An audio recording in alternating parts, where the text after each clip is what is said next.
A lot of pressure, though, this week as the season gets toward the halfway point.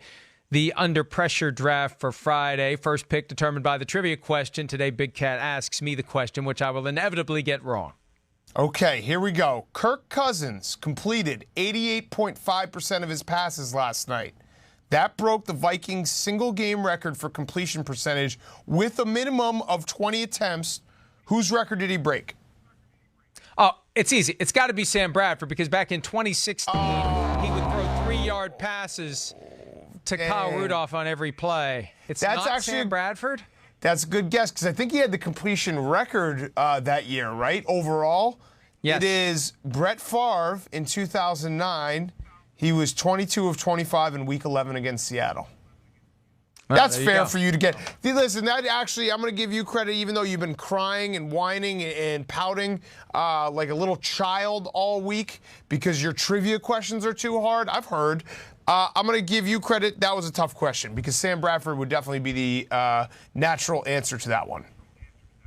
Yeah, I mean, they've had like 75 quarterbacks in their history. How am I supposed to know it was Brett Favre in one game in 2009? Thank you, Big Cat. Go ahead, take the first pick. Yeah, okay, here we go. Let's go. Let's stay with the Bears. The Bears, Matt Nagy, Mitch Trubisky. You know what? I don't even think Mitch Trubisky's under pressure because he kind of is what he is at this point. I think Matt Nagy's under pressure because it's up to him to keep this whole thing together this weekend. They need to beat the Chargers. They need to do it in convincing fashion if they want any chance to save this season. Even with a win, I'm not going to let myself, get suckered in here and think that the Bears are going to be one of those teams competing in the top level of the NFC because they just don't have enough, it feels like, this year.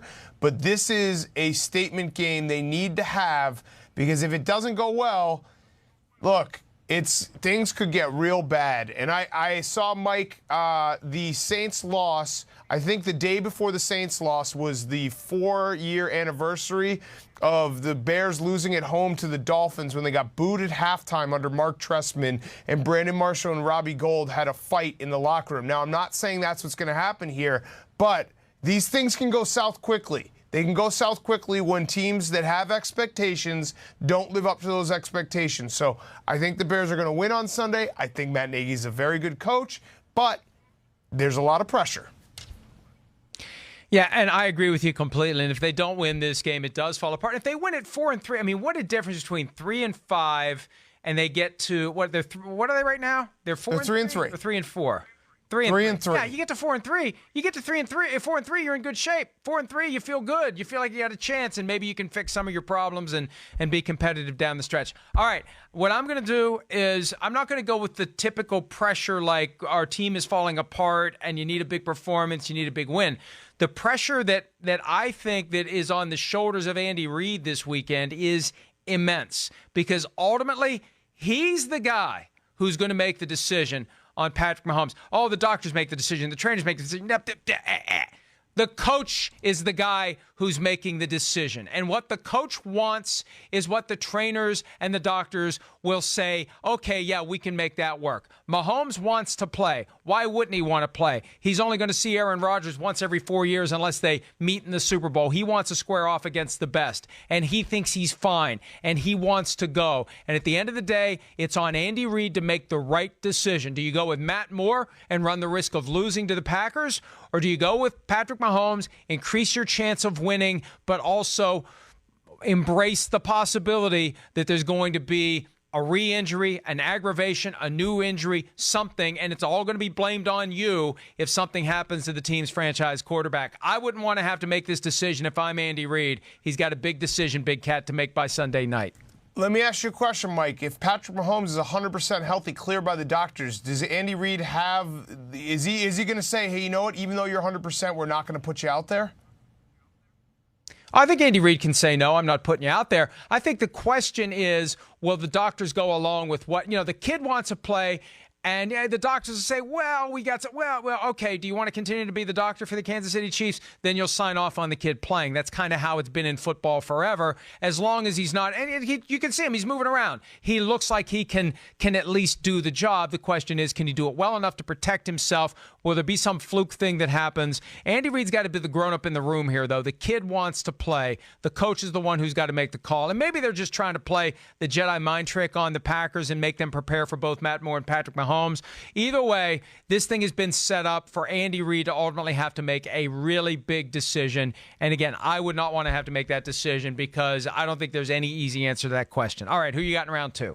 Okay, round 2, I'm going with Matt Patricia. The Detroit Lions, Matt Patricia, they've had a rough couple of weeks. They obviously had the game on Monday night where they should have won.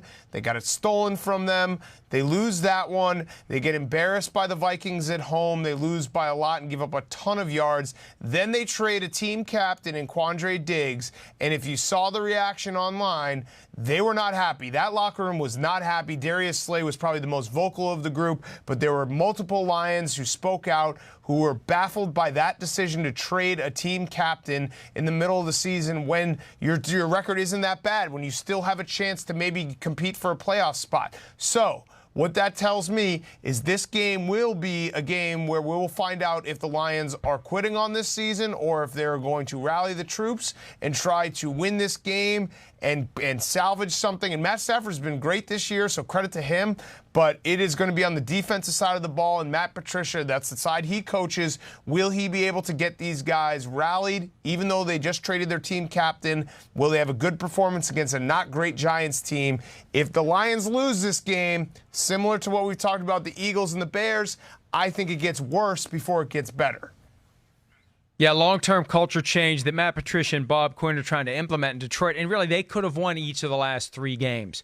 They could have beaten the Chiefs. They should have beaten the Packers. They could have beaten the Vikings. And now they desperately need to beat a Giants team that is overmatched. I agree with you. And the decision to trade Quandre Diggs, it has not gone over well in the locker room with guys who really don't fit with the long-term culture that they're trying to build. That's the problem, though, in the NFL with the salary cap. You can't just walk through the door and say, this guy's gone, this guy's gone, this guy's gone. There's cap consequences you have to take into account. There's contracts that have guaranteed money.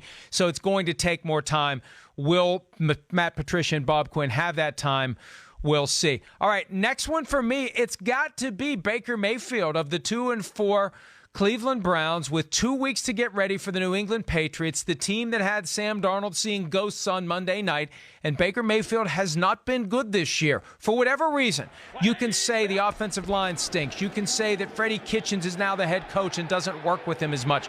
You can say the pressure of getting the ball to Odell Beckham Jr. is messing with Baker Mayfield. Regardless, he hasn't been good. And if they lose this game, they fall to 2-5. And Big Cat, as you said earlier in the show, their schedule does soften later in the year, but by the time that happens, it may be too late.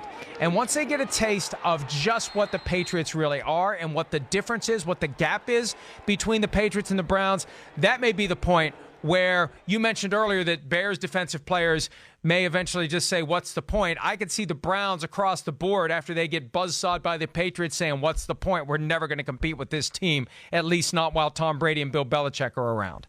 Okay, I actually would say Freddie Kitchens is more under pressure in that scenario because he's going up against Bill Belichick, and he's quoted as saying he's got things he still has to learn, which I don't think you ever want to say if you're a head coach in the NFL.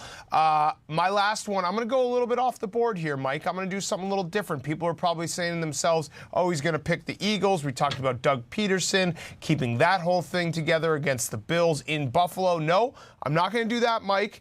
You could probably say, hey, he's going to do Sam Darnold because he saw ghosts last week. And what will happen this week when he's, going down to Jacksonville? Will there be ghosts in Jacksonville? Nope, I'm not going to do that, Mike. I'm going to take Drew Brees. Drew Brees is under pressure this week because whether you want to admit it or not, guys are competitive. People watch. People see. It's Drew Brees' team. He still is the guy in New Orleans, but Teddy Bridgewater has been fantastic. They have won all their games since he started. No one really expected them to win all of their games. Thinking if you looked at the schedule after Drew Brees hurt his thumb, going to Chicago, going to Seattle, those are games that you said, wow, Teddy Bridgewater won't be able to win those. Playing against Dallas, who was undefeated at the time. I think there's going to be a little pressure on Drew Brees because if he comes in and that offense takes a step back in any way, people are going to start asking questions. Were they better with Teddy Bridgewater than Drew Brees? No, and that's not that far outside of the box. That would have been my next pick if you hadn't taken Drew Brees, because it feels like he's trying to kind of barge his way back out onto the field.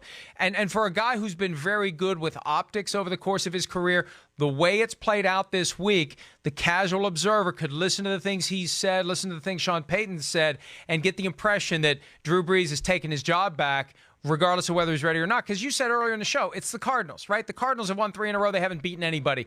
This Teddy Bridgewater-led Saints team should be able to easily beat the Cardinals. Then you have your bye week. Then you bring Drew Brees back for essentially the AAA rehab game against the Falcons. That's how it should work. So I agree with you. Even though this has been the target all along, the fact that they've gone 5-0 without Drew Brees makes it easier to say, let's just go ahead and push this through the bye week. Let's not take any chances. And if he does play, the pressure's on him to play well and win. Could you imagine if he would play and they would lose to the Cardinals? That would not be the ideal way to spend the 2 weeks of their bye. All right, last one for me. And this is a guy that I said before the year is an MVP candidate if he can stay healthy. And that's Eagles quarterback Carson Wentz. The problem is no one else on the team has stayed healthy, and he hasn't played well enough. Now, again, he doesn't have the team around him. They don't commit to the run the way that they should. And I think what they're trying to do, Big Cat, and this was the problem last year with the Eagles. When Carson Wentz played, they would get so infatuated by his physical abilities that they would have him run the ball and do things that weren't really part of the offense per se. It's almost like the Cam Newton factor. Hey, this guy is a beast. He's physically gifted. Let's let him just go do his thing. This year, I think they're trying to wedge him more into the offense, and it's just not working because it worked so well when they wedged Nick Foles into the offense. And Malcolm Jenkins made a comment this week that was almost like, hey, we're a better team with Nick Foles. And that's what I said last year. Carson Wentz is a better quarterback. They're a better team with Nick Foles. They're trying too hard to make Carson Wentz into a system type of a guy. This is the week he's got to step up and say, I'm going to do whatever I have to do to win the game. Even if I have to throw caution to the wind, even if I risk getting injured, this is a win that the Eagles must have. They've got to get to 4-4 if they're going to have any chance down the stretch against some of the teams they're going to play. Pressure's on Carson Wentz. Okay, I like that pick, Mike. The other thing with the Eagles, you have the Nick Foles thing where they had success with Nick Foles the last 2 years and Carson Wentz got injured. The other part of it is, look what Frank Reich is doing over in Indianapolis. And he was part of that coaching staff when they won the Super Bowl. And you always have this happen where a guy leaves, has success somewhere else, and everyone says, wait, was he the guy? Or was it the guy that is staying here in Doug Peterson? And I like Doug Peterson, but that is always a question that gets thrown out there. So they have it double. Frank Reich and Nick Foles saying, was he the guy or is it the guy who's still here? Hi, I'm Mike Tirico, and thanks for watching. Make sure to hit subscribe for the latest news and highlights from NBC Sports.